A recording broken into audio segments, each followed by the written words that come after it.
अरे लता बहू आ गई, दरवाजे में है। कोई आरती की थाली लाओ। अरे गुड़िया, भाभी दरवाजे पर खड़ी है, जल्दी आओ। घर पर शादी के बाद लता की पहली विदाई थी। वो ससुराल आती है। बहू की आरती करने के लिए इतनी एक्साइटेड हो रही है या फिर बहू के साथ आए सामान की है? सब जानते हैं। अरे लालची समझ रखा है क्या? अरे घर में अगर दो सामान आ भी जाता है तो तुम्हें क्यों खुजली हो रही है? अरे कहाँ हो सब, मेरी बहू आ गई। सास थाली लेकर दरवाजे पर जाती है, जहाँ सामने एक भैंस खड़ी होती है। माँ, भाभी तो है नहीं, भैंस है। बोलो तो कर दे आरती। भैंस? भैंस कहाँ से आ गई? तभी लता आ जाती है। वो क्या है ना, पापा ने कहा है कि जा रही हो तो भैंस भी ले जाओ, वहाँ ससुराल में लोगों को दूध दही का फायदा हो जाएगा ना। तो ले आए हम। अरे वाह, कहाँ तो बूंद बूंद दूध के लिए तरसते थे, अब तो नदियाँ बहेंगी नदियाँ। लेकिन ये भैंसिया खड़ी कहाँ होगी? रुको, तुम्हारे ससुर से पूछते हैं। सास अंदर बैठे ससुर को आवाज देती है। आज सुन रहे हो, बहू का ये सामान कहाँ रखना है और ये कहाँ रहेगी? ससुर जिसे पता ही नहीं कि दरवाजे पर भैंस खड़ी है। अरे करना क्या है, वो ऊपर का कमरा ही तो बनवाया था ना, वहीं रहेगी और कहाँ जाएगी? हैं? ऊपर के कमरे में रखे? अरे लेकिन इतना ऊपर चढ़ेगी कैसे? अरे पैरों से, और क्या पंख उगाना है? बड़ी ही गंवार औरत हो तुम। और अब बहू आ गई है, जल्दी से अंदर ले आओ आरती करके, हम नहाने जा रहे हैं। बाहर आए तो नाश्ता मिल जाना चाहिए, फिर मिलते हैं बहू से। ये बोलकर ससुर तो चले जाते हैं, लेकिन सास सोच में पड़ जाती है कि भैंस को ऊपर पहुंचाए कैसे। खैर, काफी मशक्कत के बाद भैंस को छत पर चढ़ा दिया जाता है। हाय रे, न जाने कैसा ससुराल मिला है। एक तो 3 तल्ले ऊपर कमरा दिया है। सोचा था कि खुली छत है, रोमांटिक माहौल बनेगा, लेकिन नहीं, यहाँ तो मेरी भैंस ही खड़ी करती। अब सारा दिन सारी रात इसी के गोबर की मैं कमरे में माहौल जमाएगी। अरे रोती क्यों हो? जानती हो ना, घर में पापा का ही राज चलता है। और अब मुझे खुद समझ में नहीं आ रहा कि कैसे पापा ने ये भैंस छत पर चढ़वा दी। खैर, चेंज कर लो, नीचे चलते हैं नाश्ता करने, हमें बहुत भूख लग रही है। सभी नीचे आते हैं नाश्ते के टेबल पर। और बताओ बहू, घर पर सब कैसे हैं? पिताजी को बोलते तो वो भी आ जाते, इसी बहाने मुलाकात हो जाती, और वो भी देख लेते कि कितनी शानदार व्यवस्था की है हम लोगों ने तुम्हारे रहने की। कमरा पसंद तो आया ना बेटा? हाँ पापा जी, बहुत। लेकिन वो भैंस। कौन सी भैंस बहू?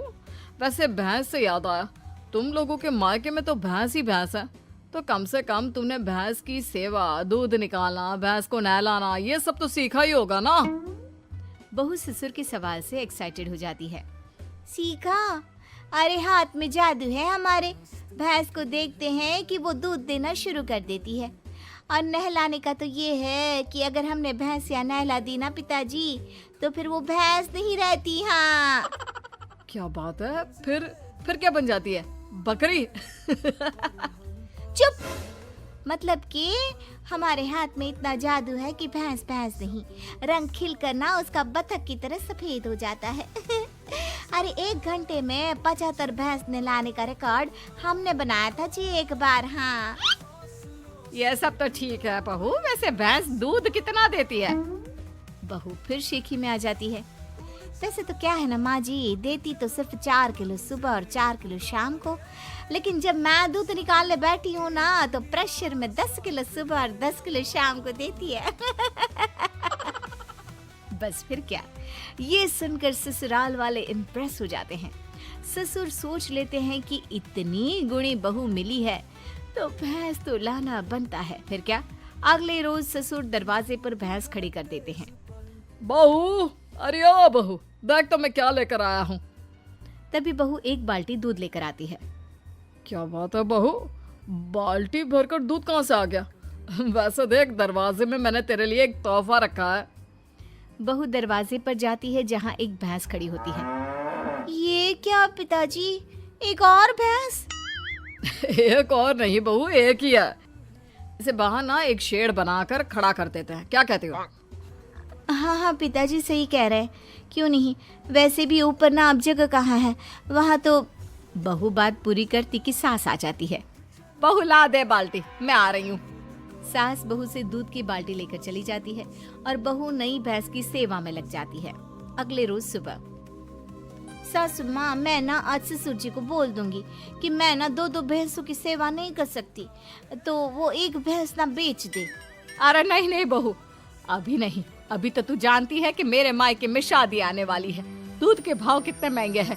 तो कुछ महीनों के लिए दोनों भैंसे संभाल ले, फिर बात करते हैं। अब बहू सुबह शाम छत की भैंस और बाड़े की भैंस की सेवा करती, उसे नहलाती, दूध निकालती और सास को देती। सास दूध का क्या करती ये किसी को पता नहीं चलता। फिर एक रोज, अरे बहू मैं क्या कर रही हूँ, क्यों ना मैं एक और भैंस ले लूं। वो क्या है ना, घर में दूध कम पड़ रहा है।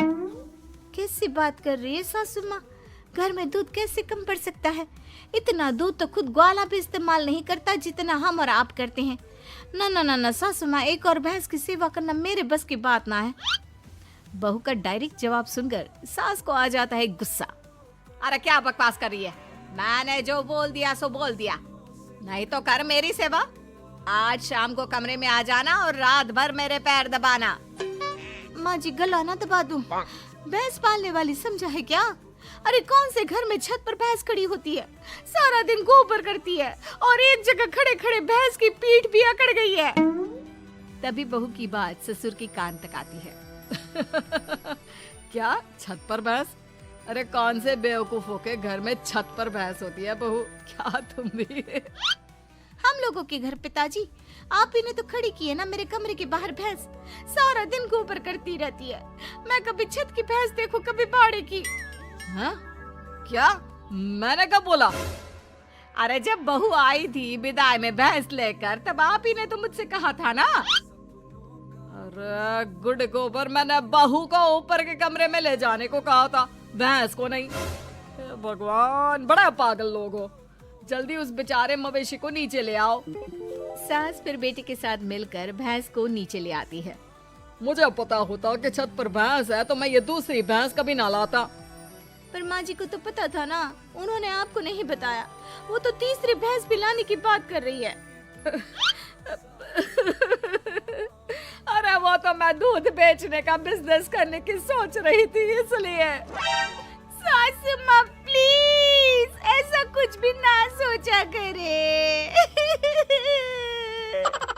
भगवान।